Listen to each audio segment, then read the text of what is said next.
Hello, it's Ren Presents time. I'm your host, Ren. Today we continue with the Shadow Tech Gods Part 1, Chapter 10, Waiting for a Lady. If I sound all pissed off, that's because I am. This is my fourth attempt to record this reading this evening, and I keep fucking up.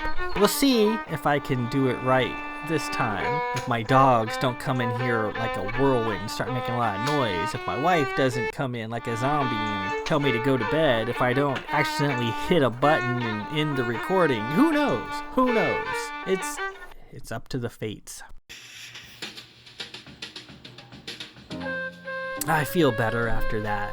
Last week, we witnessed the recruitment of Lord A-Ram and Lady Alesta into the service of the mysterious plane-walking, hose-clanking woman with the gun. We see her come to them in the night and beseech their help. She advises them that she is Paymaster Stenstrom's wife in another universe, that she lost Paymaster Stenstrom, that they became separated, and not separated legally or by distance. They became separated via the planes, via space, time, and reality. And the only way for her to get him back, because why wouldn't she want him back, is to turn the knob of the Anatamiter 8 times. And when that happens, she will be reunited with him. And apparently she has gone to great lengths, and this what she went to somebody, and not just any old Tom, Dick, or Harry, somebody who has the ability to create these Anatamiters, and got them to create one just for Paymaster Stenstrom,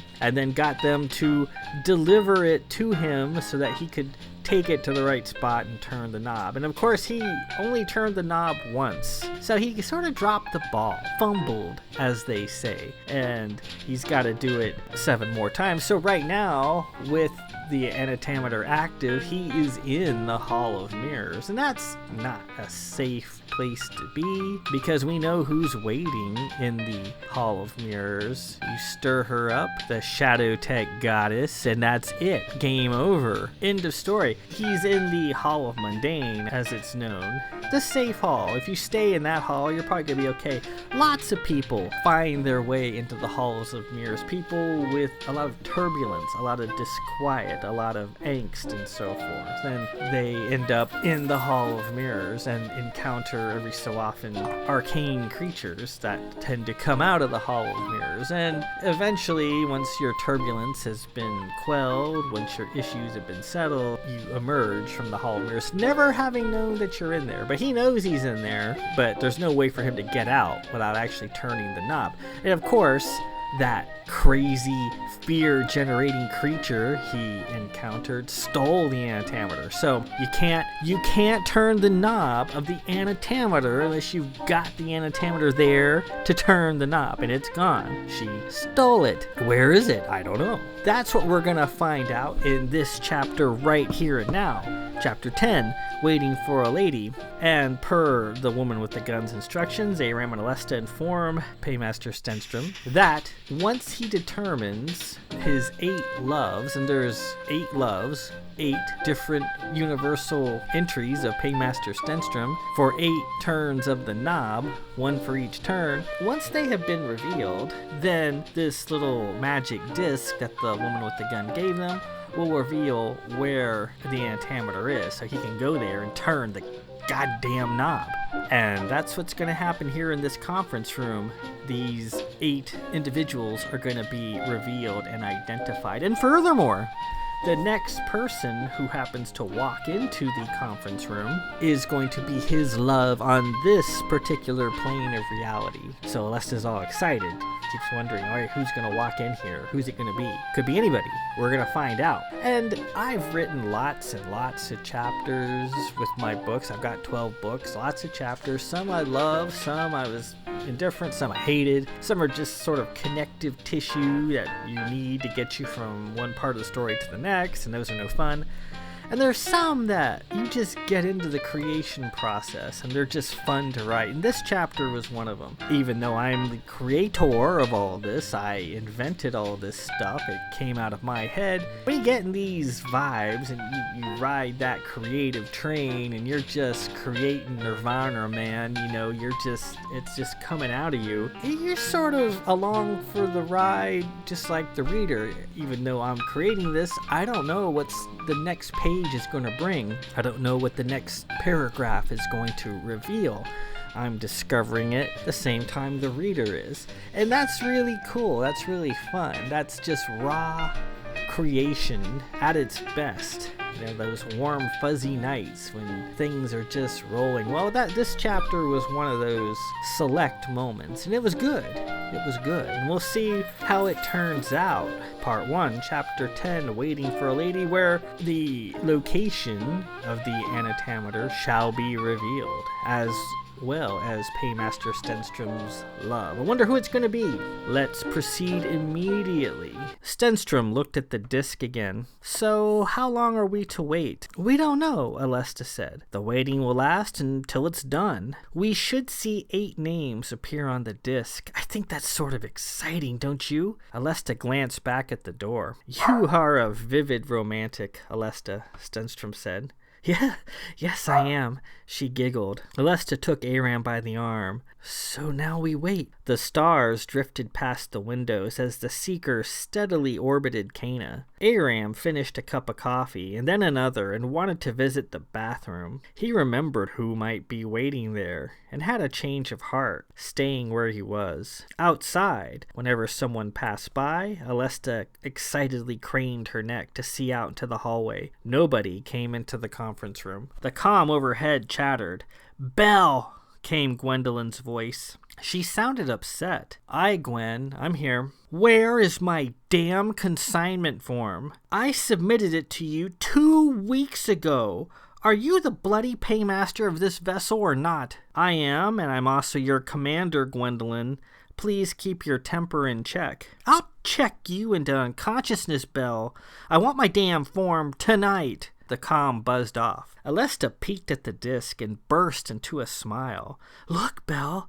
She showed it to him, and sure enough, Gwendolyn's name was printed there lengthwise in clear letters. So, Gwendolyn yelling at me over the comm is her pronouncement of love? Alesta laughed. Oh, you know how she is. She doesn't mean anything. The comm buzzed from overhead again. All 3 of them hushed.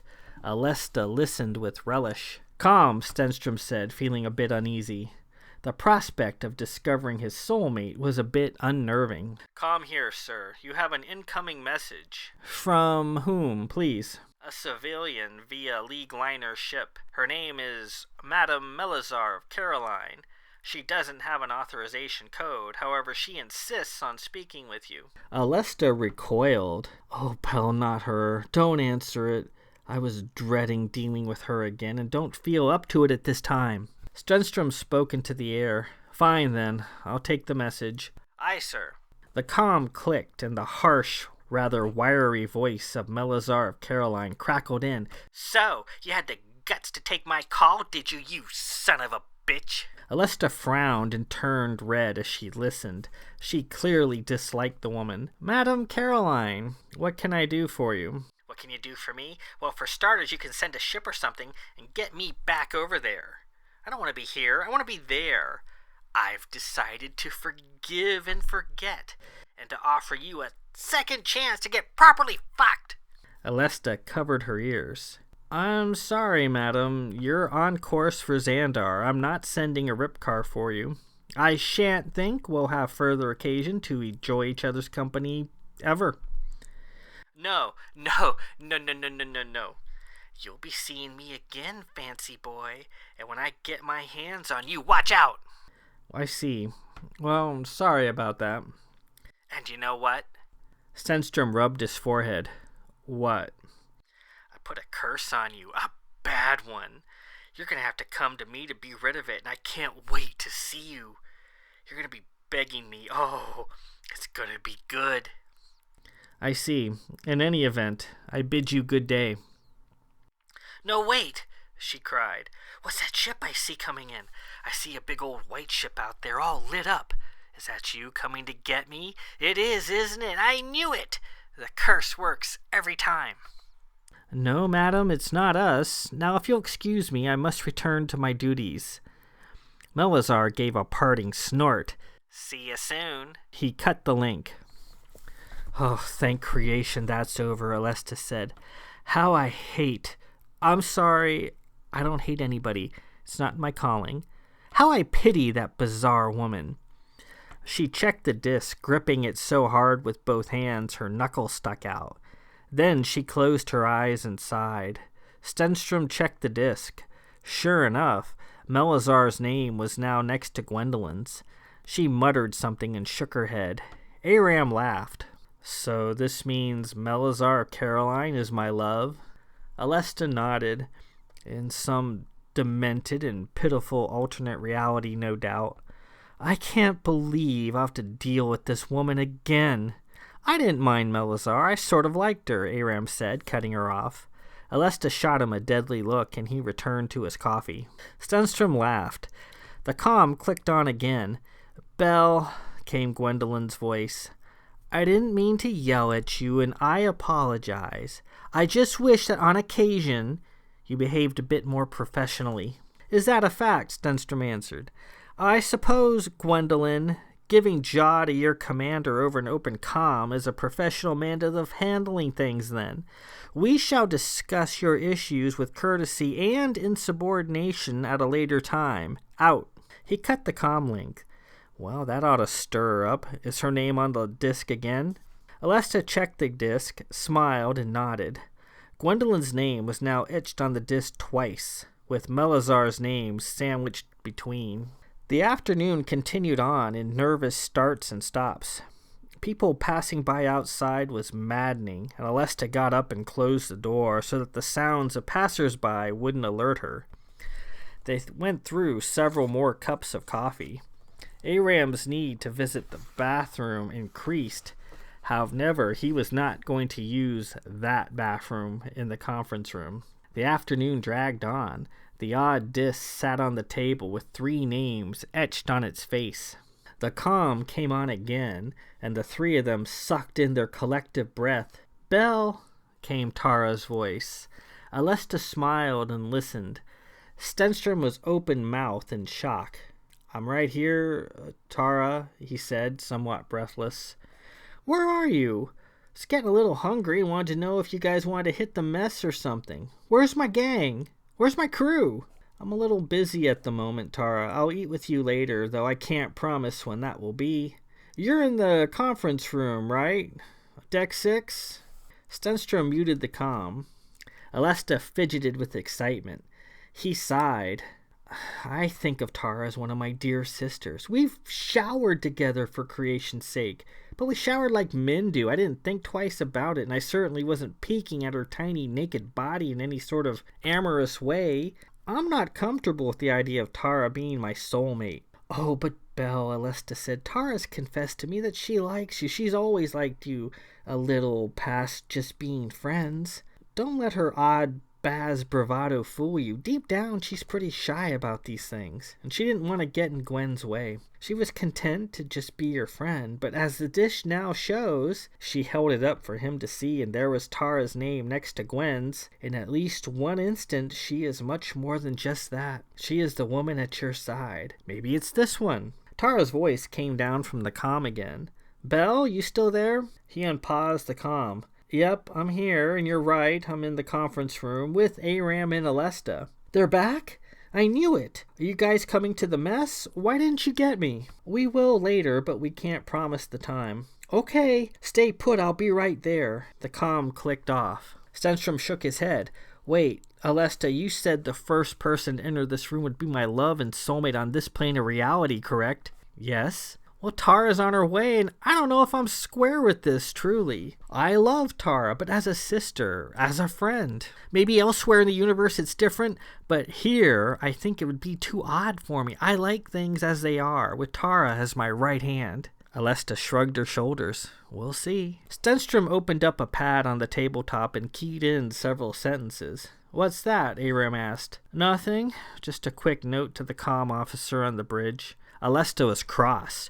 What did you just do? Did you divert Tara somehow? Bell, that's cheating. Stenstrom leaned back in his chair. We'll see. He opened the comm. Gwendolyn, he said in the air. There was a silence, and then an answer. Yes, Commander. Her voice had the usual sound of Gwendolyn mad. Gwendolyn pouting. He could imagine her sitting down in engineering, arms crossed, jaw sticking out. Gwen in full temper. Gwen, don't be silly. Can you please come right away to the conference room on deck 6, and we can discuss this face to face? It's rather urgent. I will consider it when my duties allow, sir. And she calmed off. Good creation, a fine time for her to be in a temper. Has her name been logged onto the disk? Alesta held it up. No, just the previous ones. Wait, there it is. We now have Gwen, Malazar, Gwen again, Tara, and now Gwen a third time. Stenstrom had a thought. With this latest Gwendolyn entry, he seemed able to manipulate the outcome of this name-gathering session. He calmed Gwen again, but his calm was refused. What a terrible time for her to be mad at him. He had another thought and opened the comm again. Morgan, are you there? Nothing. Where's Morgan? He asked. We don't know, A-Ram said. She should be here, or perhaps she was called away for a hospitour function. Comm, where is Morgan Jetterix? Stenstrom asked. The comm officer on the bridge answered. Sir, Hospitour Morgan Jetterix does not carry a fleet MAGA transponder. I see. Thank you. Stenstrom checked the pockets of his HRN. I think I have her personal comm on me here somewhere. She gave it to me once. You wish a relationship with Morgan? Alesta asked. Yes, I do. If not here, then elsewhere. He pulled out a surprisingly large volume of items from the depths of his HRN.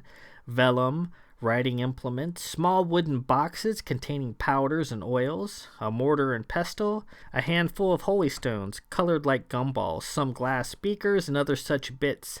He pulled a large black ball from his coat and set it on the table.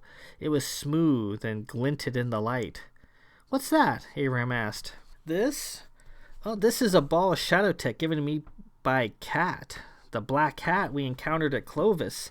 I was supposed to record some information on it and return it to her, but she didn't wait around to collect. I'd forgotten it was still in my coat.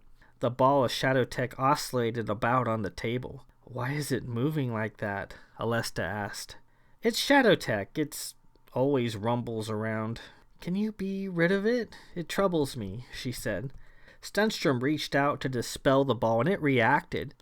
It hopped off the table and grew in front of them into a life-size replica of Cat. She was small and lithe, wearing her baggy black suit with wrappings and bare feet. Her delicate fingers wreathed in shadow-tech claws, and a black cat-like tail that flicked about her head. She glanced at Stenstrom a moment, then dispersed apart into a fine cloud of dust and vanished. What was that? A-Ram asked. Alesta glanced at the disk. Bell, look! On the disk, next to Gwendolyn's name, was Cat. Her too?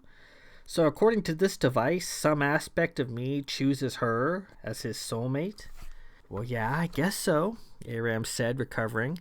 Though I find the prospect of that rather chilling, as sooner or later Alesta and I will be encountering her as well. He took a sip of coffee and swallowed with dread. Stenstrom thought about it and laughed. Did you enjoy fighting me? He remembered her asking. Yes, he had. Alesta, on the other hand, after coming to terms with the idea, seemed enchanted.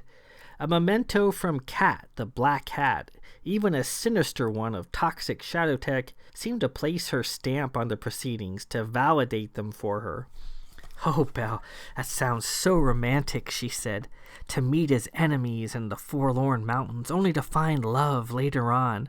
I'm actually looking forward to meeting her. I imagine she must be an amazing woman. Once the black hat in her has been properly dealt with, of course, we'll leave that process up to you. Alesta closed her eyes and took a deep, dreamy breath. I'm sorry, I do enjoy reveling in these sorts of things. I have a weakness for improbable romantic situations and happy outcomes.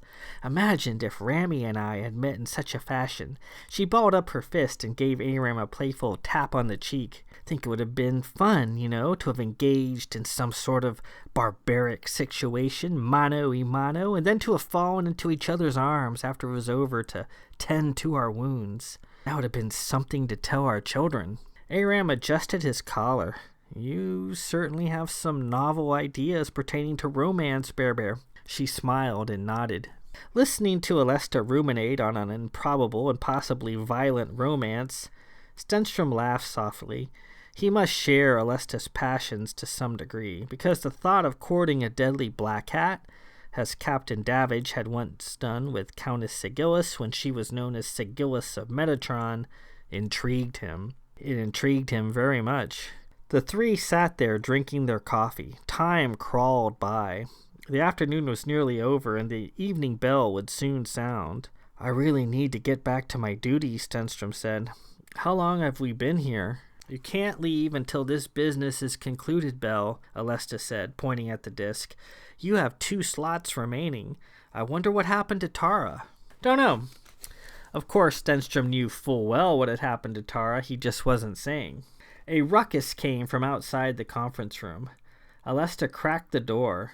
Tara was yelling at somebody far down the hallway by the lift. Tara had a bad habit of yelling, and her voice carried. It was the Baz in her, and he talked to her about it several times. There was no need to yell at anybody. Tara, his dear friend, laughing with her in the mess, snapping her naked butt with a towel after a shower. His soulmate. Possibly. She's probably on her way in here, Belle, Alesta said, excited. That means, I know what it means, and it horrifies me. He hit the comm again. Gwen, are you there? The comm opened and hissed in silence. Gwen, if you're there, please say something. It's urgent. To his relief, she responded. I'm here, Belle, and I'm sorry. I suppose my behavior this afternoon has been quite childish. It's fine. I have A-Ram and Alesta here with me. Come on down and we'll head to the mess. I'll fill you in on certain things. Oh, why didn't you say so? Let me grab my things and I'll be right there. Hurry, he said, still hearing Tara rant and rave in the corridor. Alesta checked the disc and nodded. Gwendolyn's name was now on the disc 4 times, along with Melazar, Tara, and Cat the Black Hat. All names arranged evenly around the radius of the disc in a pie-slice manner. 1 slot left. He tried Morgan one more time. The comm opened, but it was distorted and full of static. Morgan? He asked. A garbled voice responded. Morgan, I can't hear you. Outside in the corridor, Tara called his name. Belle, you still in the conference room? He poked his head out the door and spotted her down by the lift in her red marine uniform. I'm here. Hey, can you look at the comm node for the conference room? It seems to be acting up. Sure. She walked to the starboard wall and removed a panel. She stuck her head in. Looks okay to me. Adjust it a little where you have bad garble. Tara reached in. Overhead, the comm surged and went in and out. Stenstrom thought he heard many voices superimposed together, followed by a singular empty silence. Morgan? He asked again. I'm here. Came a cloudy, ghost-like response. I'm awake. Morgan! The comm went out. Outside, he heard the wall panel clang as Tara put it back into place. Alesta, did you get anything? He asked. She checked the disc. Yes? Well, I don't see a name, just an odd sort of cloud there. She handed the disc to Stenstrom. In the spot where the final name should go was a faint black cloud that changed shape. He didn't know what to make of it. Hungry and a little irritated, all of this weighed him down, making him feel tired. He'd had enough. Come on, let's head to the mess and get some dinner. I think it's pot roast this evening. Feeling hungry? I am, A-Ram said, and I really need to visit the bathroom, just not that one over there. Well, yes, of course, but Alesta said, not wanting to leave the room. No buts. Come on, the disc is full. I'm hungry, you're hungry. Let's go. Reluctantly, Alesta put her boots back on, and A-Ram cleaned up their cups. Stenstrom waited by the door. "Tara, we're going to the mess." "About time," she said, still standing in the hallway. A-Ram and Alesta were ready, and they turned to exit. Noise at the far end of the conference room startled them. Light from the service hallway on the left shone through the corridor, and there was Gwendolyn holding an armful of papers. "Oh, Belle, there you are. I was checking the pantry as I want to use this room later today for a maintenance conference with the bosun." She saw A-Ram and Alesta. "And there you two are. We have been worried sick." "You two didn't hear us fighting today, did you?" Alesta squealed with delight and charged across the room, throwing her arms around Gwen, causing her to drop her papers. "Oh, Gwen, it's so good to see you." "And it's good to see you, too. You can tell me all about where you've been. I'm dying to hear it." Stenstrom collected Gwen's things. A-Ram picked the disc up, sitting on the table. He glanced at it and then showed it to Stenstrom. The names were still there, etched in. On the reverse, it now read, Gwendolyn, Lady of Prentice. At the perimeter of the disc, more lettering had appeared. It read, Ruins of Caroline. "So that's where we need to go next?" A-Ram whispered. He put the disc away just as Tara met them at the door of the conference room. "Hey!" she cried. "Sorry, guys, I'm late. I got hung up on the bridge. The damn comm wanted me for something. I don't know. Anyway, while I was there, we got a wire out of Xandar, and I thought you two would want to know about it right away." She gave A-Ram a rough hug. Despite himself, Stenstrom was relieved. "A wire out of Xandar? Tell me." Tara released A-Ram. "The Hoban Knight, the transport that linked up with us yesterday?" "What about it?" "She was just destroyed. 6 a.m. of the Tamarack cluster." "Destroyed?" "Yep. The details are still unclear, but it appears she was jumped by a group of Zaffin Gome ships." A-Ram went to a terminal to call up information on the ship's destruction. Melazar had been on that ship. He had just spoken to her. "Survivors?" "Don't know. The Jackalware and the Woodyard of the 5th Fleet are proceeding to the area from the kills to investigate, so it looks like they've got it covered. I just thought you'd like to know since that creepy chick was here with us. Looks like the Raiders are at it again. Maybe we should head over there and jump on the Raiders. Might be good prizes for the taking, and there's always revenge to consider." Gwendolyn adjusted her fedula. "Well, we can only hope everyone on board, including the miscreant from Caroline, made it out into a lifeboat before the ship was breached. The 5th Fleet will handle it." "Nah," Tara said. "I bet she's right back down there in the Caroline ruins. Can't kill her with that thing she's wearing." "Pity to whomever stumbles onto her path," Gwendolyn added. "Come, dinner awaits." "What do you think, Belle? Should we head over there and get the Raiders? If we make full sail, we can be there bells out," Tara said. A-Ram called up the information and seemed taken aback. "Belle, look at this." Stenstrom turned. "What is it?" "Before she was destroyed, the Hoban Knight set out a last signal. Quote, comes the Shadowtech goddess." And with that, we conclude Part 1, Chapter 10, Waiting for a Lady.